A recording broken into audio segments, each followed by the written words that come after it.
name's Samina Kiyani. I'm a broadcast journalist and TV producer.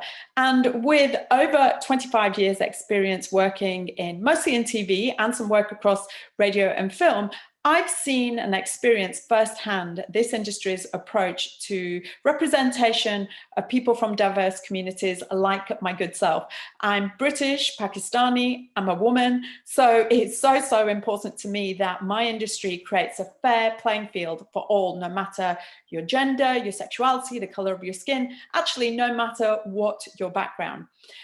So I'm doing a series of interviews with industry professionals across the board, newcomers and established, to get their thoughts, their experiences and their ideas on how to affect positive change on this very important matter. I invite you to join me and my guests every week and be a part of the conversation. Now, let me introduce my guest today. She's a costume designer, she's a screenplay writer, a makeup artist, and a film producer. Welcome, Noella Mingo. Thank you, Samina. I'm really happy to be here. Thank you. It's really good to have you here. Noella, you're a woman, you have dual heritage. So share with me what your experience of this industry has been in relation to diversity and inclusion. I have to say, I feel I've had quite a good experience personally. You know, I've always tried to work really hard. I've always tried to give more than is expected of me. And I think that's helped me make my way within the industry. What is a constant surprise to me, though, in all the years I've done this, is how few female, brown, variety of different faces that we see on sets still, really, to this day. And of course you work as I said, in all those different roles, so you freelance, so you get to go from job to job to job, meet with different people and work on different sets, TV and film, so you experienced that firsthand. Totally, yeah. I mean, quite often I will be the only non-white face on set. Not so much the only woman, you know, quite because I tend to do costume and makeup, that tends to be a very female focused department. Production design as well, you tend to see quite a lot of female production designers, but there are times when I'm on a set and there's maybe somebody who's South Asian, somebody who's black, and I'll phone my husband and go, guess what, there's somebody else on the set today, and we get really excited about it. My husband's also in the industry, and he's black. It's such a novelty for you. Such a novelty. We get really excited still to this day. And I did a shoot recently where we had a black DOP, a South Asian focus puller, a black family in front of camera, and me and my assistant. And it was just like, wow, this is actually really quite incredible. It's also, unfortunately, really quite rare. Yeah. So what do you think, what are the gaps that have not been identified in creating more diverse crews, do you think? Or, you know, people who work on sets, people behind camera? Do you know what I think is interesting, Samina? I think that the gap is interviews like this, or like this program that you're putting together, because I think a lot of people don't realize the job opportunities there are within film and television, but also how to get into it. You know, if you can't afford to go to film school, or if you're not from a nice middle class background, you tend not to know about the wide variety of opportunities there are within the industry. So I think anything that sort of shows these are all the jobs you can do, this is how you can get into it, it's not always the conventional route, there are lots of different ways in, really helps. And I think that will be the game changer, to be honest. It's interesting, you know, something you mentioned. I've been doing my research and I came across the latest annual report by the Social Metrics Commission, and I'd like to read something to you, you know, what their findings were. Their findings were nearly half of Black, Asian and minority UK households were more than twice as likely to live in poverty as their white counterparts. Now, how impactful do you think that is, you know, in terms of socioeconomics on work opportunities for people from diverse and underrepresented communities? I mean, you alluded to that earlier. Could you just expand on that, please? I think it has a huge impact, because what's the way in? People don't know the way in. I mean, even in careers opportunities, I remember, obviously I was at school a really long time ago, but when I was in school and I went to my careers opportunity session before I left school, they said, well, you can work in a shop or you can work in an office. That was it. Now, I think things haven't changed a huge amount. And certainly if you're from a poorer background, it's very difficult to see how you can make your way into the business, because if you can't afford to go to study something at university or to go to an incredibly expensive film school, how do you get that break?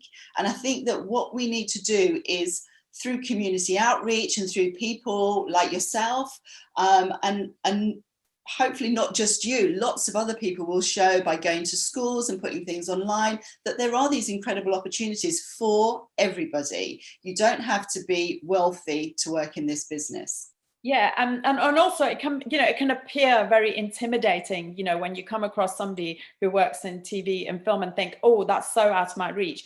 But it so isn't, So talking of the other side of, the way this industry works, lots of people work freelance. Now, if you come from, a family which is lower on the socioeconomic scale and you do manage to get into this business, then that's tough as well.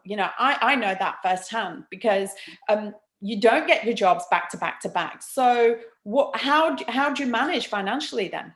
I mean, certainly to start with, you don't get jobs back to back to back unless you can find a way to get a job that's that you're employed by a production company, which sometimes you can as a runner, or in post-production houses you can be employed, but most people are freelance, and you only get paid when you work. You don't get holiday pay, you don't get sick pay, you don't get anything like that.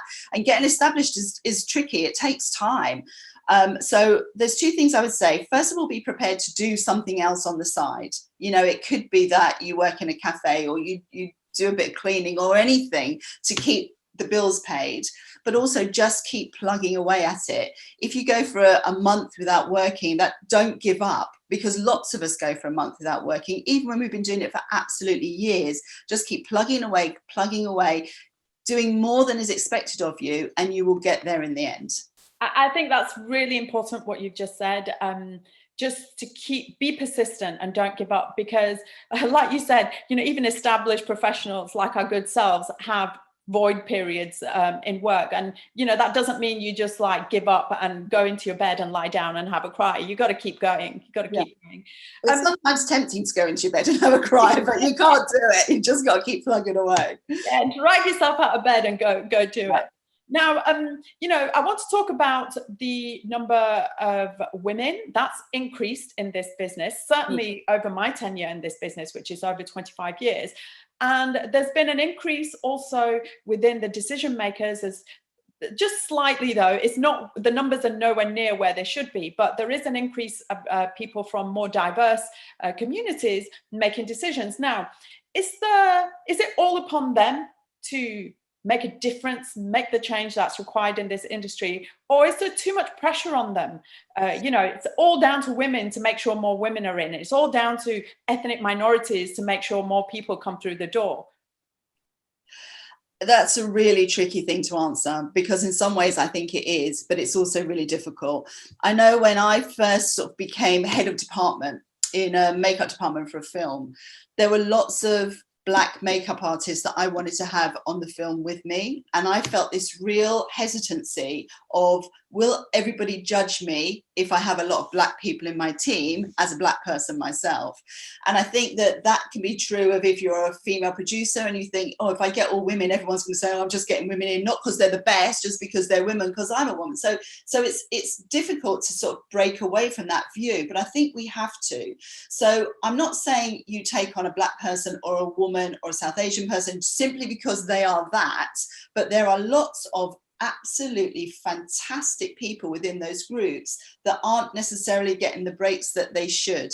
So that's the thing that's important. It's not just because of anything. If it's just because of anything, it's just because they're the best, and they often are the best. I think, I discussed this with many of my guests.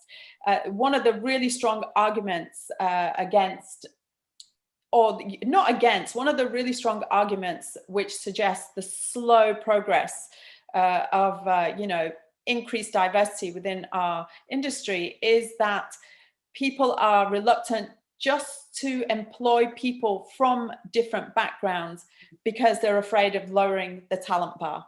And that's ridiculous, because they shouldn't be doing it to lower the talent bar, because there's plenty of people that will raise the talent bar within all of those groups. but they just maybe aren't being seen and aren't being heard yet.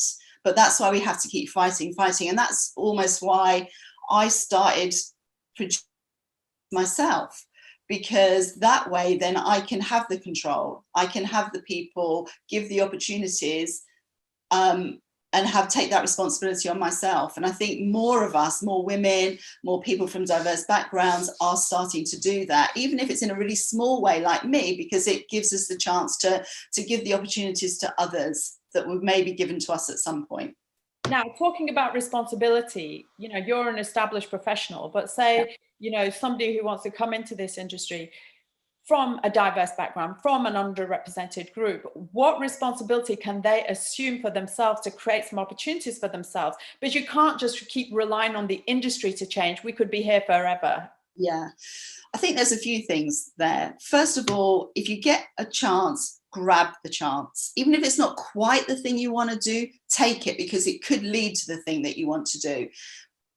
Do the very, very best you can.